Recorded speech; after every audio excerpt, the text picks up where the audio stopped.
Eh bien, salut à tous et à toutes, ici Carl, et aujourd'hui, je vais vous parler du tout dernier téléphone de chez Motorola, ainsi que ses ajouts, le Moto Z et ses mods.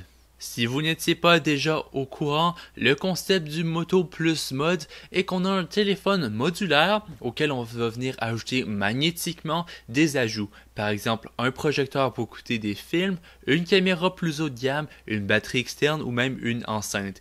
Bien d'autres ajouts vont venir plus tard sur le marché, mais pour l'instant, ce sont les 4 ajouts qui sont disponibles et heureusement, je les ai tous sous la main pour vous les présenter. Pour les spécifications les plus importantes, on a un écran de 1440p, un Snapdragon 820 comme CPU, 32 Go de storage, 4 Go de RAM et une slot pour les cartes SD. Donc c'est un téléphone extrêmement haut de gamme, évidemment c'est le plus cher de la part de chez Motorola. Ne faisant que 5.2 mm, le téléphone est extrêmement mince. Avec un écran de 5.5 pouces, on a vraiment un téléphone qui est très large et mince. Personnellement, ayant des très grandes mains, j'ai extrêmement apprécié l'expérience. On a vraiment un ressenti agréable, le téléphone est solide et est entièrement en métal. C'est un téléphone extrêmement haut de gamme, je suis content parce que sur certains téléphones, on a des spécifications haut de gamme avec une construction assez faible. Ici, on a une bonne construction aux côtés de spécifications qui sont très puissantes. Inutile de vous dire que mon expérience avec le Moto Z a été très bonne, avec les boutons qui sont très agréables au niveau du pouce, ainsi que le détecteur d'empreintes digitales, plus les spécifications qui sont très haut de gamme. Le téléphone est extrêmement rapide, l'écran est vif, il est vraiment de bonne couleur et est brillant. On a un téléphone définitivement haut de gamme. Moi qui est maintenant habitué à Android, je serais peut-être prêt à dire que ça pourrait faire compétition à un iPhone. Inutile de vous dire que ça va être le téléphone le plus loin de vous rapporter un meilleur rapport qualité-prix. On paye extrêmement cher pour la finition et les autres ajouts comme les mods. En parlant des mods, je vais pas faire une vidéo dédiée sur chacun d'entre eux. Si vous voulez des spécifications et des avis détaillés, je vous invite à voir d'autres avis en ligne. Aujourd'hui, je vais vous parler rapidement de mon expérience avec chacun des 4 modes que j'ai reçus. En premier lieu, j'ai reçu la batterie supplémentaire. Honnêtement, je l'apprécie vraiment. Étant donné que c'est un CPU extrêmement puissant, le Snapdragon 820 dans ce cas-ci, la batterie part extrêmement vite quand on utilise intensément le téléphone. Et bien cette batterie-là va facilement ajouter de la batterie au téléphone, mais de plusieurs heures. Avant, je passais peut-être une journée à ce téléphone-ci. Avec la batterie qui est chargée à 100% ainsi que le téléphone à 100%, je passais d'une journée à une journée et demie. Donc cette batterie-là va venir vraiment pratique, sachant que moi je suis un utilisateur standard. Donc si vous êtes un utilisateur qui utilise beaucoup votre téléphone, eh bien vous allez apprécier cette batterie supplémentaire. Le deuxième mode est l'enceinte JBL. Elle a aussi une batterie intégrée, donc elle fait office de batterie supplémentaire et d'enceinte. Malheureusement, j'ai un peu moins aimé l'enceinte. Elle comporte trop de basses à mon avis, du moins pour l'usage à l'intérieur de la maison. Et en plus, quand on vient l'attacher au téléphone, ça devient littéralement une grosse brique qu'on vient mettre dans sa poche.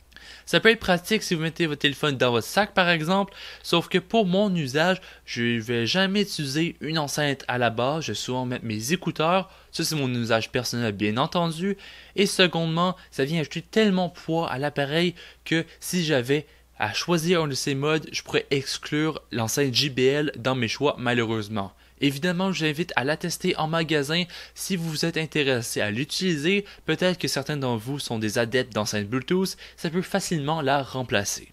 Ensuite, on a la caméra Hasselblad. C'est une caméra physique qui va s'ajouter au téléphone.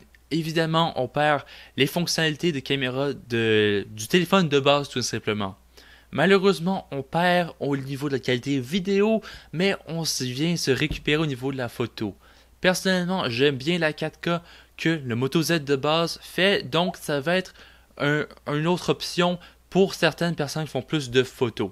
L'avantage de cette caméra additionnelle, c'est qu'on a un zoom optique. Donc quand on vient zoomer dans l'image, on perd pas de qualité parce que c'est vraiment un vrai objectif qui va venir zoomer sur l'image tout simplement et non un zoom numérique qui vient agrandir les pixels et à ce moment-là, on va perdre la qualité. Donc heureusement, si vous voulez faire tout simplement de la photo, Je vous invite aussi à le tester, ça peut être suffisant si vous ne voulez pas avoir un appareil dédié qui seulement utilise votre téléphone. La construction est agréable, c'est pas la meilleure, ce ne sera pas la qualité d'un réflexe par exemple, mais ça peut être suffisant si vous voulez faire de la photo amateur comme en voyage. Finalement, le quatrième mode qui est assez intéressant, je ne l'ai pas personnellement utilisé, mais je vois vraiment comment certains d'entre vous pourriez en faire usage. C'est un projecteur pour votre téléphone. Je vous invite à brancher votre téléphone dans la prise murale si vous utilisez ce dernier parce qu'il comporte un ventilateur et même un projecteur tout court. Ça consomme énormément d'énergie. Votre batterie va passer extrêmement vite à plat. La qualité est belle tant que vous êtes dans le noir jusqu'à peut-être une grandeur de 40 pouces d'écran. Au final, c'est un bon petit ajout si vous êtes un adepte de Netflix et que vous n'avez pas accès à un ordinateur ou bien la télé. De retour au Moto Z, j'ai gardé le meilleur pour la fin. On ne retrouve pas de jack 3,5 mm dû à la minceur du téléphone. On trouve une seule prise USB Type C. Heureusement, un adaptateur Type C à 3,5 mm est fourni. Heureusement, la qualité du son est très bonne. J'ai vraiment aimé l'expérience de ce transfert-là. Personnellement, j'ai pas d'écouteur Bluetooth. C'est un tout autre débat là avec le nouveau Mac qui est sorti, ayant seulement 4 ports USB Type C. C'est un autre débat que je vous invite à faire dans les commentaires. Je discuterai avec vous qu'est-ce que vous en pensez. Personnellement, tant que l'adaptateur est fourni, je suis correct avec ça. Le seul problème que j'ai relevé par rapport à cette connectique, c'est que dans la boîte, on retrouve un chargeur USB Type C, mais à l'autre bout, au niveau du chargeur prise murale, le fil est soudé. Donc, si vous voulez brancher votre téléphone à votre ordinateur, vous allez devoir faire l'achat d'un câble USB Type C à Type A ou bien de Type C à Type C si votre ordinateur a cette connectique. Au final, j'ai quand même aimé qu'on fournisse un adaptateur dans la boîte, mais c'est à vous de voir si ça convient à votre usage. Si vous êtes déjà un utilisateur d'enceinte ou des écouteurs Bluetooth, je vous invite à m'en parler dans les commentaires. Au final, on a un téléphone extrêmement débattable. Est-ce que les modes sont utiles? Est-ce que vous aimez le design? Est-ce que vous aimez la nouvelle connectique? Laissez-moi savoir vos avis dans les commentaires. Sur ce, merci beaucoup d'avoir écouté ma vidéo sur le Moto Z ainsi que ses modes. Laissez-moi savoir sur les réseaux sociaux ainsi que dans les commentaires qu'est-ce que vous avez pensé de la vidéo. Et à la prochaine, ciao tout le monde!